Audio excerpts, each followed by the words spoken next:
I think and think and think. I've thought myself out of happiness 1,000,000 times, but never once into it. A quote by Jonathan Safran Foer. In the book, Don't Believe Everything You Think. I know, welcome back, listeners. You're excited? Me too. This book is one of my most favorite books that I've ever read when it comes to how effective it is at helping with self-improvement and self-help. And the reason being is, in this day and age, in this society, we were all raised in an environment of programming and brainwashing. We're told what to think, how to dress, how our life is supposed to be. You know, you're supposed to graduate high school, then go to college, meet the love of your life, get the great job, then you buy the house, you start having kids, and then you do all of that, and one day you retire, and that's life. But not for everyone, right? That's not the pathway for everyone. And it's actually not how everything was originally designed. So, if we want to live the life that we want to live, our best self, and we want to start making improvements on all the things we know deep down we need to work on, how do we get there? For one, we have to change the way we think. We have to rewire our brains. In the last episode, I read a book by Ronnie Brown called about positive affirmation, the power of positive affirmation. This book is a little bit of a piggyback, but it really goes into in-depth analysis on all of the ways that we think ourselves out of our own opportunities, our own success, and our own beautiful future that awaits us. Should we decide to choose that future? So everyone's future looks different. Everyone has different goals. Everyone has a different path. Everyone's on a different mission. But the one common thread, most definitely, is that we can all use a little bit of improvement with how we talk to ourselves. We tend to talk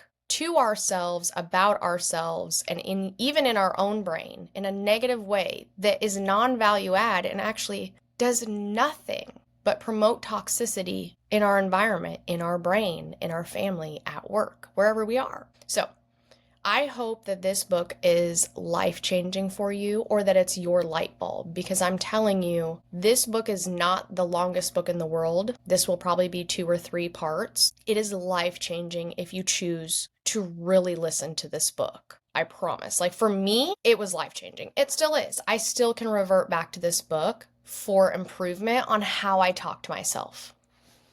All right. Taking up 3 minutes of your time. As you know, I only need 33 minutes to capture you in. Hopefully it's a lot less sooner. But let's read Don't Believe Everything You Think. Why Your Thinking is the Beginning and End of Suffering. This is by Joseph Nguyen. Nguyen. So, you're going to discover a lot of things in this book, and I could read you the back, but I'm not going to do that. Why? I want to dive right in. The introduction is important because I need you to understand what you're going to get out of this book when you listen to this podcast episode. All right. What you will discover in this book and how to get the most out of reading it.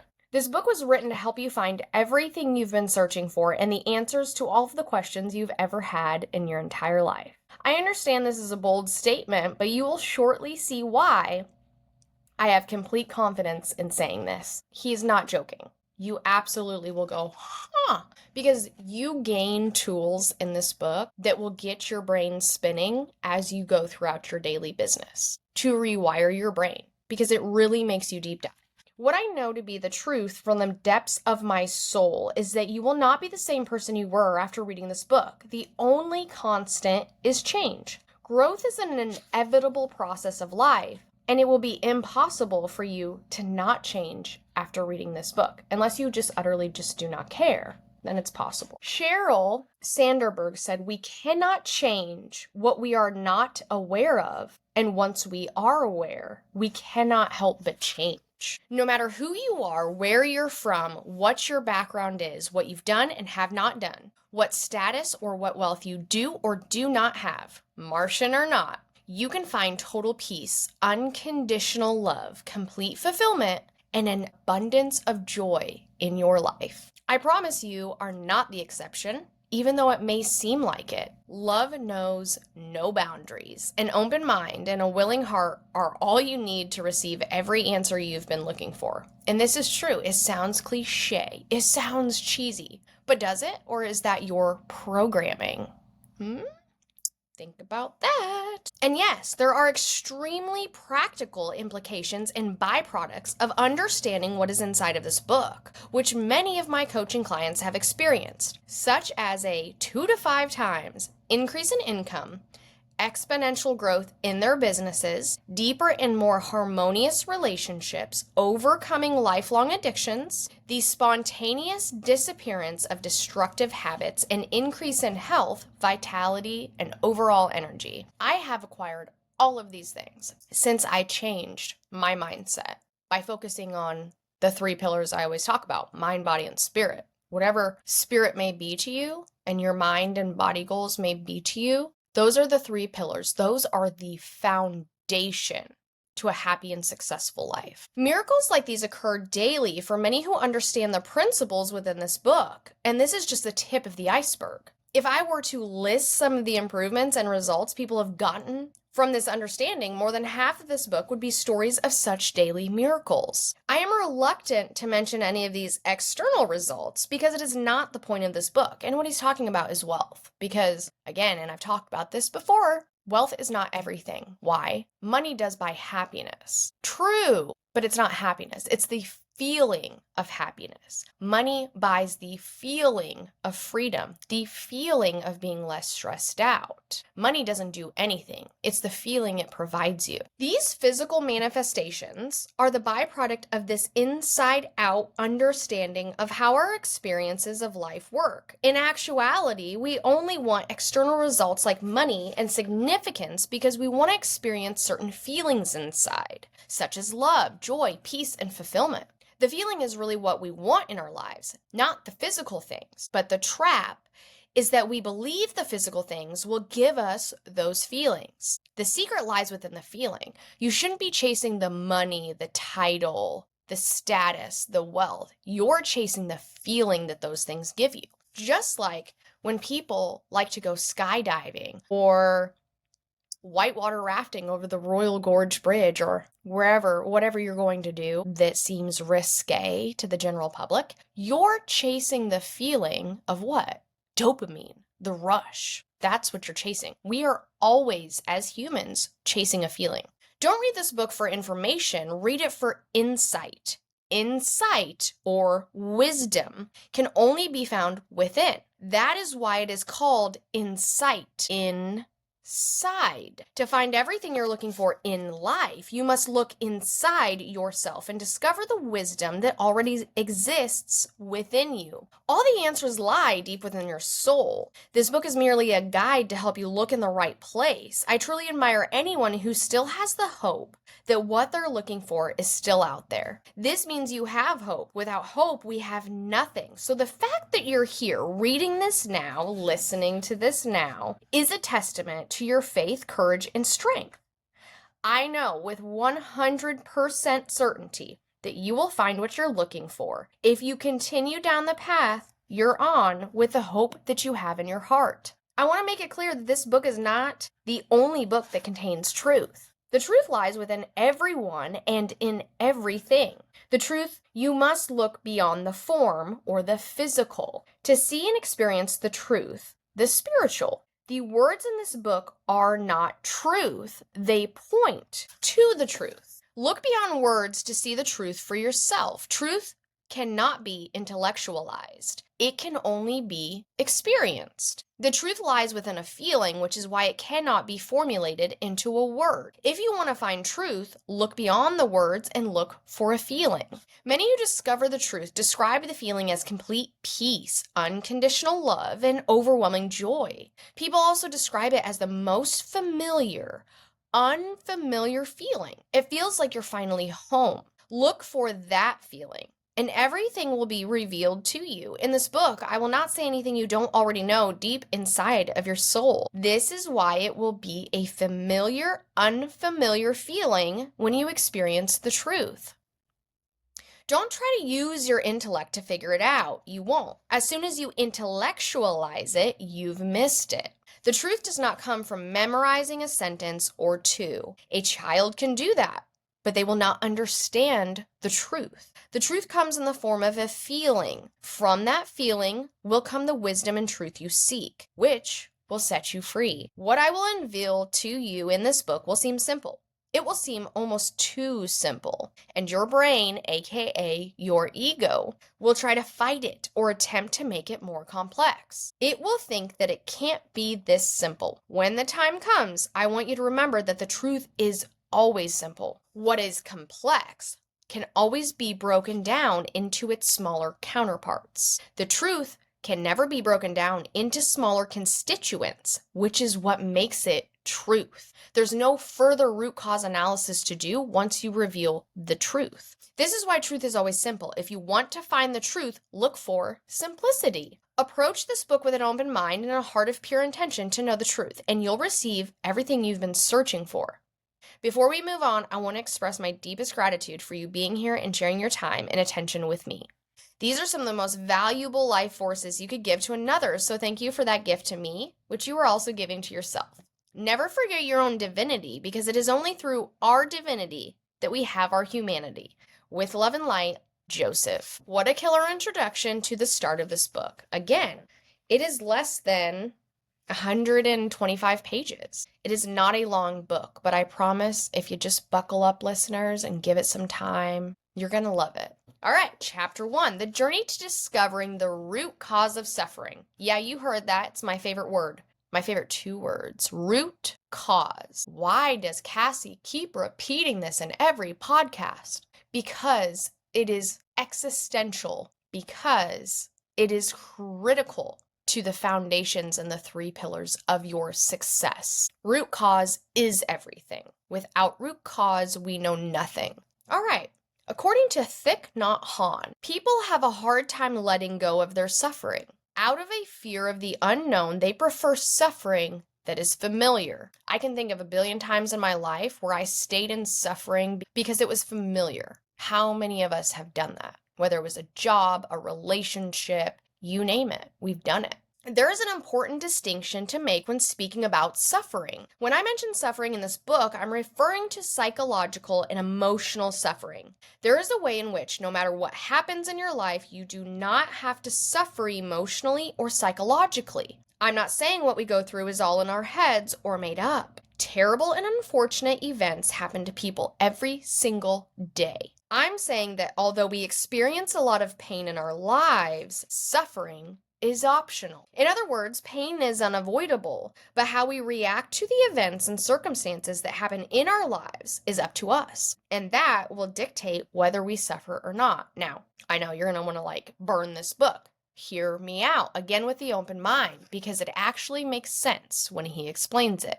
Buddhists say that 2 arrows fly our way whenever we experience a negative event. Being physically struck by an arrow is painful. Being struck by a second emotional arrow is even more painful, aka the suffering. The Buddha explained, in life, we can't always control the first arrow. 100%. We can never control the first arrow. Almost all the time. Almost. However, the second arrow is our reaction to the first. The second arrow is optional. When I first heard of this quote from Buddha a few years back, I was confounded because although I understood what he meant, I didn't know how I could apply this in my own life. If anyone were given the clear choice of suffering and not suffering, I don't think anyone in their right mind would choose to suffer. How can I choose not to suffer? If it were as easy as that, I don't think anyone would suffer anymore. It wasn't until years later that I came across a new understanding of where suffering comes from, that I could stop it at its source. As I began my journey of self-improvement, I came across many different teachings, studies, and methods to help people overcome their problems. I read dozens, if not hundreds, of books, studied psychology, went to therapists, listened to many different thought leaders. I tried changing my habits, waking up at 4 a.m. I changed my diet, becoming more structured and disciplined, shadow work, studying personality types, meditating daily, going on spiritual retreats, following spiritual masters, researching different ancient religions. This is the best thing because like everybody that has gone through an awakening journey like I have went through all of those things. They were like bam, bam, bam, yep. Or just trying to simply improve your life in general. We all go through those exact same steps that he just mentioned. Maybe not every single one, but for the most part, those are the areas that we try to look at first. If you name it, I've probably tried it. I was desperate to find an answer because I wanted to know how to stop suffering in my own life and help others do the same.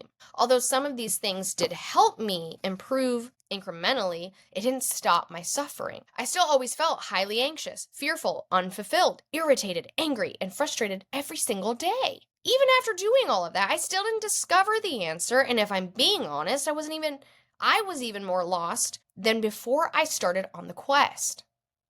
I felt purposeless, hopeless, and directionless. I didn't know what to do anymore, where to look, who to talk to. It wasn't until I was in my darkest hour, some people call this the dark night of the soul, that a glimmer of hope began to lead me to the light. All of a sudden, after years and years of searching, I stumbled upon one of my first mentors who revealed the answer to how I could alleviate my suffering. The answer I discovered was in understanding how our minds work and how the human experience is created. Chapter 2, the root cause of suffering. And again, listeners, you know I butcher names, and I'm so sorry. It's never my intention. According to Matshana Dilawayo, DhlIwayo is how you pronounce the last name, or how you spell it. And Matshana stated, one who looks around him is intelligent. One who looks within him is wise. I concur. We live in a world of thought, not reality. Sydney Banks once said, thought is not reality, yet it is through thought that our realities are created. Each of us lives through our own perceptions of the world, which are vastly different from the person right next to us. An example of this is that you could be sitting in a coffee shop having a quarter-life existential crisis. Been there. Completely stressed out of your mind about how you have no idea what you're doing with your life when it seems like everybody else has theirs together, while the person next to you is happily enjoying their freshly brewed drink while peacefully people-watching. You are both in this same exact coffee shop, smelling the same aromas, surrounded by the same strangers. But how the world looks to both of you could not be more different. Many of us go through the same event in the exact same location at the same time, yet are having completely different experiences of the world. Here's another example of how we live in a world of thought and not reality. If you walk up to 100 different people and ask each of them what money means to them, how many different answers do you think you'll get? Probably close to 100 different answers. Money is technically the same thing, but it means something different to each person. Money could mean time, freedom, opportunity, security, and peace of mind. Or to a different person, it could mean evil, greed, and the reason why some people commit crimes. For now, I'm not going to get into which one is right or wrong. Hint, there is no right or wrong answer, but that's for a different chapter. I know, he's leaving us hanging on by a thread. Don't worry, we will get there too. Another illustration of this concept is as follows. If you survey, and we've seen this 1,000 times, 100 different people, and ask each of them what they think of our current president, how many different answers do you think you'll get? Even though it is the same person we're talking about, we will get 100 different answers because most people live in their own thoughts and perceptions of the world. The meaning or thinking we give an event determines how we ultimately feel about that event. That meaning or thinking is the filter through which we see life from then on. Because of this, we live through a perception of reality, not in reality itself. Reality is that the event happened with no meaning, thinking, or interpretation of it. Any meaning or thinking we give to the event is on us. That is how our perception of reality is created. This is how our experience of life is created from the inside out. It's not about the events that happen in our lives, but our interpretation of them, which causes us to feel good or bad about something. This is how people in third world countries can be happier than people in first world countries, and people in first world countries can be more miserable than people in third world countries. Our feelings do not come from external events, but from our own thinking about those events. Therefore, we can only ever feel what we are thinking. I know. And I will add commentary as we get farther along because he ties this in so perfectly as we go along. Let's hypothetically say that you really hate your job and it causes you an enormous amount of stress, anxiety, and frustration. It pains you even to set foot in the building where you work. We've all been there. And just thinking about your job makes you furious. When you're thinking about your job, you're just sitting on a sofa with your family, watching a TV show together, but you are fuming at the thought of your job. Everyone else is having a good time except for you at this moment. Everyone else in your family is having a different experience of life than you, even though the same event is happening. Just the thought of work created a whole different perception of reality, even though you're not physically at work. If it were true that external events cause us to feel the way we feel inside, then you should be a happy camper in your living room watching a funny TV show with your family every single time that you do that activity. But that's not the case. Now, you may be saying that you're only feeling this way because an external event, aka your job, is causing you to feel stressed and anxious. To that, I'll ask the question, is it absolutely true that every single person feels the exact same way about the job they're working in? Two different people can be doing the same exact job, but will have completely different experiences. It can be the most amazing experience and a dream job for one person, but another person's worst nightmare and living hell. The only difference between one person and the other is how they think about their job, and that determines how they will ultimately feel about it. Let's return to your original scenario and hypothetically, you hate your job. Remember how much stress and anxiety and frustration it causes you when you think about it? Let's do a quick thought experiment by answering the question below. Who would you be without the thought that you hated your job? Go ahead, take a minute, think about it. You can pause the episode if you want. Who would you be without the thought that you hated your job? Well, I can tell you one thing. One of the jobs that made me the most miserable, it impacted other areas of my life. Why? It was highly stressful. It did not bring me joy. And what did I do? I had a lot riding on my shoulders. The thought of that would make me go home and crack open a beer, have 4 or 5 after work for a while. I'm not ashamed to admit that. Why? I was utilizing alcohol as a coping mechanism for a stressful job. But what does that mean? My reaction based off the feeling I reacted by coping with alcohol, right? Because of the feeling, not the job, the feeling the job created. So let's continue on. Now that you've thought about who you would be without the thought about hating your job, if you don't overthink it and you truly let the answers surface from within you, without that thought, you will most likely feel happy, peaceful, free, and light. Without our usual thinking about a particular event or thing or experience of it completely alters. This is how we live in a world of thought and not reality, and how our perception of reality is created from the inside out through our own thinking. With this new understanding, you've just uncovered the cause of all of our human psychological suffering. The root cause of our suffering is our own thinking. Before you throw this book across the room and light it on fire, I'm not saying that this is all in our heads and it isn't real. Our perception of reality is very, very real. We will feel what we think and our feelings are real. That is completely undeniable. However, our thinking will look like an inevitable, unchangeable reality until we begin seeing how our reality is created. If we know that we can only ever feel what we are thinking, then we can change our feelings by changing our thinking.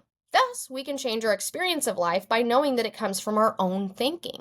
And if that is true, then we are ever only one thought away from experiencing something different and transforming our entire lives at any moment through a state of no thought. What? Now she's telling us not to use our brains? Well, sort of. Life is all about balance. I'm going to put that out there now. But Let's keep reading. In short, the moment that we stop thinking is when our happiness begins. Hallelujah. He's not even joking. The amount of thoughts I've put into my brain, because my brain works on overdrive 24/7. I always look for the root cause analysis in every single thing I do because my brain is like a computer. It wants to find the pattern recognition in everything. So I think and I think and I think. And just like the beginning quote, I have thought myself out of so many opportunities that I could just cry a river and fill Egypt with it. I will not, but I think we can all say that we have held ourselves back by our own limiting beliefs at some point in our life. A young monk in an empty boat. A Zen story about how thinking is the cause of our own suffering. All right. This is actually a great story and a great analogy in this book, but I don't want to read it verbatim because I'm trying to keep the episode to a minimum. But what it does is it goes over this story about a really long time ago. There was a young monk who lived in a monastery, and he was very bothered when he was going to meditate each day because other people in the same environment, meditating or just simply living their lives, were disturbing him while he was meditating. He couldn't shut down his mind. Why? Because he had distractions. So what did he do? He talked to his other monk friend, and his other monk friend gave him the advice, like, maybe you should look into that, essentially. So he goes and tries to find another place to start meditating where there are no distractions, and he goes by a lake. But there were still distractions when he was on the edge of the lake trying to meditate. So he tried again. He went back the third time. And what he found on the lake was a boat. So he was like, well, if I just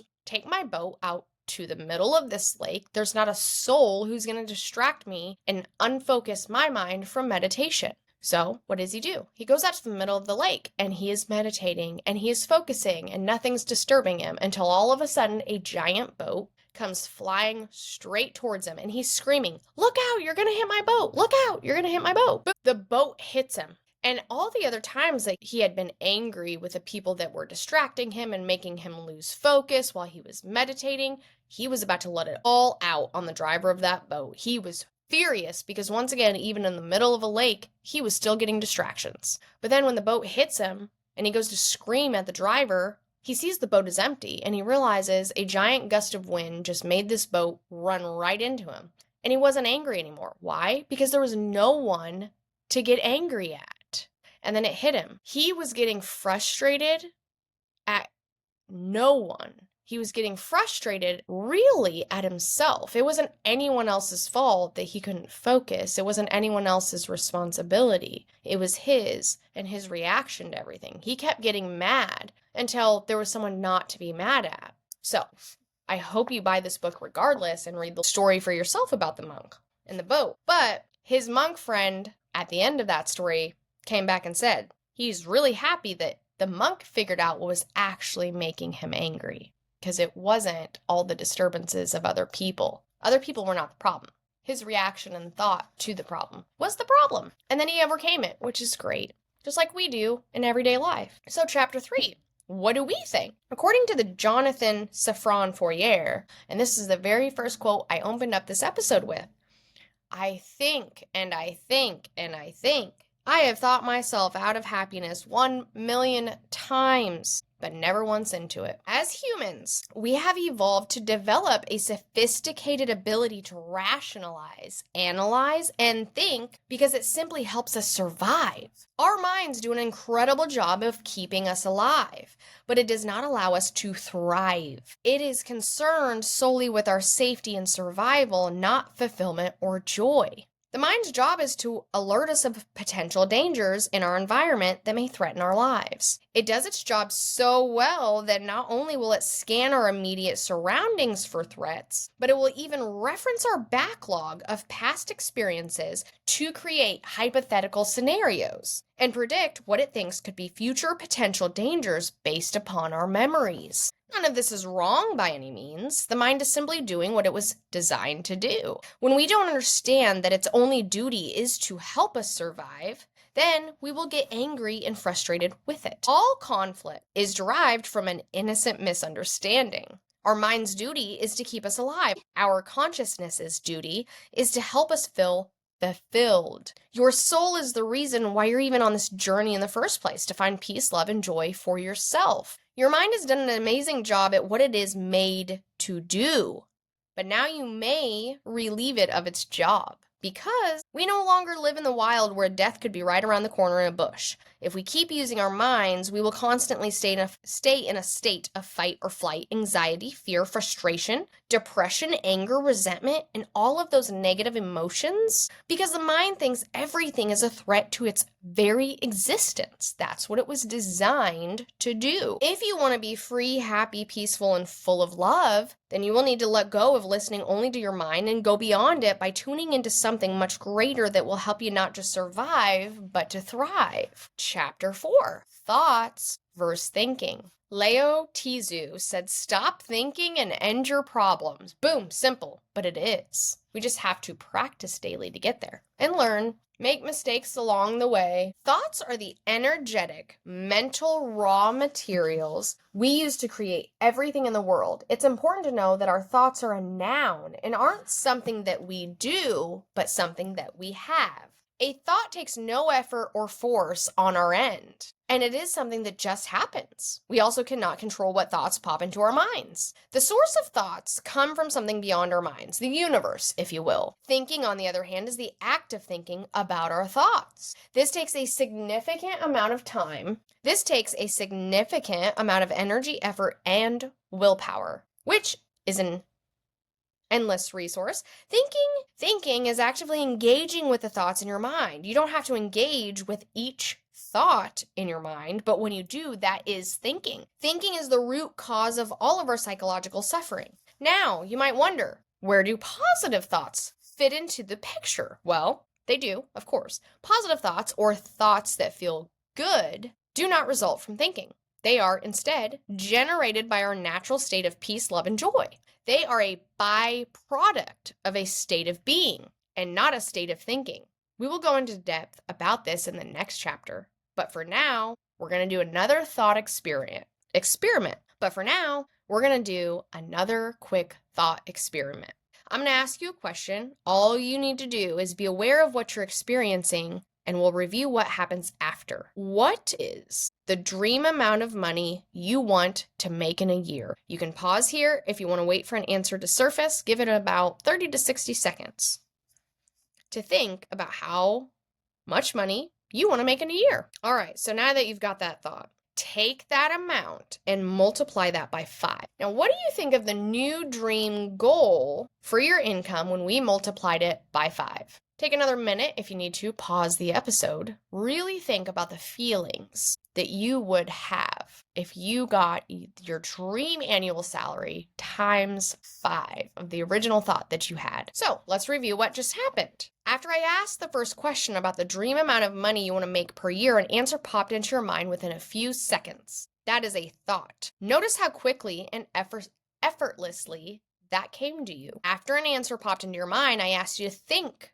about your answer. What happened once I asked you to think about the answer? If you're like most people, you probably went on a wild roller coaster once you began thinking about that thought. You might have been thinking how there's no way you can make that much. No one in your family is making that much money. You don't know how to make that much. It's stupid to want that much money, or it just makes you greedy. Notice how you felt when you were thinking about those thoughts. Most likely it didn't feel that great, but that is okay, and I'll show you what you can do about it soon. This is a prime example of thoughts versus thinking. If I ask you a question, you will 100% have a thought that pops into your brain. Thoughts are not inherently bad. That's true. Not inherently. They are intrinsically neutral. The moment we think about our thoughts is when we begin to get taken on an emotional roller coaster. When we think about our thoughts, we begin to judge and criticize the thoughts and experience all sorts of internal emotional turmoil. 100%. Oh my gosh, I've got myself into a tizzy way back in the day just thinking about my own thoughts. When I asked you how much money you wanted to make, you had a thought about the amount. The thought was neutral and didn't cause any emotional toil. that thought was neutral and didn't cause any emotional turmoil. You might have felt expansive and excited. It was only when you began thinking about the thought of how much you wanted to make, which is what caused the self-doubt, unworthiness, anxiety, anger, guilt, or any other emotion you may have experienced. This is what I mean by thinking is the root cause of our suffering. The initial thought of how much money you wanted to make didn't cause any suffering until you began thinking about the thought of how much you wanted to make. It's not necessary to think about our thoughts or to judge our thoughts. It does us no good to do so. We may think that thinking is helping us, but all it's doing is causing us to feel all of these negative, unwanted emotions and making us create reasons why we can't do it or why we shouldn't want to do it. The only useful and helpful thing was the initial thought that popped into your mind when I first asked how much money you wanted to make. All of the thinking that happened after was destructive and unhelpful. Thoughts create. Thinking destroys. The reason thinking destroys is because as soon as we begin to think about the thoughts, we begin to cast our own limiting beliefs, judgments, criticisms, programming, and conditioning onto the thought, thinking of all the reasons as to why we cannot do it and why we can't have it. Without thinking, we prevent all of the negative programming and judgments from tarnishing the initial thought of what you want to create. Do you think Steve Jobs, when he was making the first Apple product, was like, you know what, I can't do this, never mind. I mean, it was great, it was cool, the thought popped into my head, but yeah, who needs an iPod, right? Who needs that? That's dumb. Do you think he thought that? No. And where would we be without Apple products right now? Well, we'd still be great, but we'd have a hell of a lot longer to go in the technological advancement process because Apple creatively and innovatively opened the doors for so many other amazing technologies that we currently use today. If I asked you what are some ways you could make the amount of money you want, if you sat there long enough, you'll experience the same phenomenon of having random thoughts pop into your head of ways you can make that happen. These are thoughts of creation. Thoughts have the qualities of being infinite and expansive and feel energetically aligned with you. You'll know you have thoughts from the divine when you feel positive emotions lighter and you feel alive. As soon as you begin thinking about those thoughts of the ways you can make the money you want, you'll immediately feel heavy, restricted, and limited, along with a whole onslaught of negative emotions. This is how you'll know if you're thinking. I use my feelings as an internal radar that tells me whether I'm getting direct downloads of thoughts from the universe or if I'm in my head thinking about my thoughts. You can only ever feel what you're thinking, so feelings and emotions are like an intuitive internal dashboard that tells me if I'm overthinking. If I have many negative emotions, I know I'm thinking too much. This is another example of how we're naturally built for success. I use this all the time, every day. On the next page, there's going to be a chart, and this chart compares thinking versus thoughts in order to help you identify which one is within your mind. It is helpful to go through a few examples of thoughts in your mind and using this chart to identify an actual thought or if it is thinking. Now, if you buy this book, it's listed on page 26, and it's the thoughts versus thinking chart. And it says the attribute, the thought, and then thinking, and like what could be in all three categories. Not that I'm paid to sponsor this book, but I do encourage you to purchase the book and read the chart yourself. Chapter 5. If we can only feel what we're thinking, don't we need to think positively? According to Dick and Bettinger, we are ever only one thought away from peace, love, and joy, which comes from a state of no thought. Ding, ding, ding. There is a caveat I haven't mentioned yet to the principle that we can only feel what we're thinking. The more accurate way of describing it is that when we can only ever feel negative emotions when we are thinking. The goal isn't necessarily to completely stop feeling negative emotions. Some negative emotions can be helpful, such as feeling fearful when walking down a dark alley alone and no one else is in sight. These negative emotions are only helpful for survival. But if we don't constantly encounter life or death situations, negative emotions are more unhelpful than helpful for most of us. We're going to be moving forward with the context that we're not struggling for physical survival. So we'll be using the context that negative emotions are not necessary most of the time. Again, he is not talking about survival. He is simply talking about everyday occurrences. When I mentioned that we can only ever feel what we're thinking, most people assume we must think positively to feel positive emotions. Instead of convincing you that this is true, let's do another thought experiment so that you can experience the truth for yourself. Recall a time when you felt the most joy and love you've ever felt in your entire life, and then feel the feelings that you felt that much for the next 30 seconds. You can pause the video if you need to. What thoughts were going through your mind at the peak moment when you felt the most joy and love? I'm not asking what you were doing at the time, but what thoughts were going through your head at that exact moment. Many people who answer this realize they had no thoughts during the exact moment. For others, they say that the thought was that they were grateful or happy. For those who answer that they had the thought that they were grateful, did you feel that joy and love before you had the thought or after? Think about that for a second. What insights and epiphanies did you have while thinking about it? What's surprising is that most people didn't have any or many thoughts going through their mind when they felt the happiest and the most amount of love in their lives. Those who had the thought that they were grateful felt that way before having that thought. If they had that thought, it happened after they felt the feelings. So the thought could not have produced the emotion. This brings us to another truth. You do not have to have thoughts or think to feel positive emotions. The beautiful part about truth is that it needs no justification because it can be experienced right here, right now. It doesn't need to be proven or rationalized to you, and you experience this truth firsthand by the experiment we just did. Here's why we don't need to have thoughts or think to feel positive emotions like joy and love. Our natural state of being is joy, love, ecstasy, freedom, and gratitude.